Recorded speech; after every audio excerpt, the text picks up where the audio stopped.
vlogging. Yeah, TikTok. Yeah. Big boy buck.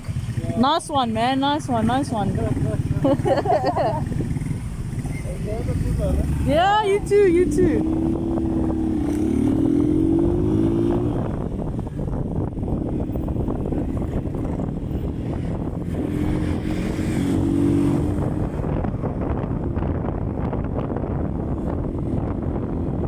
Never in my life seen a big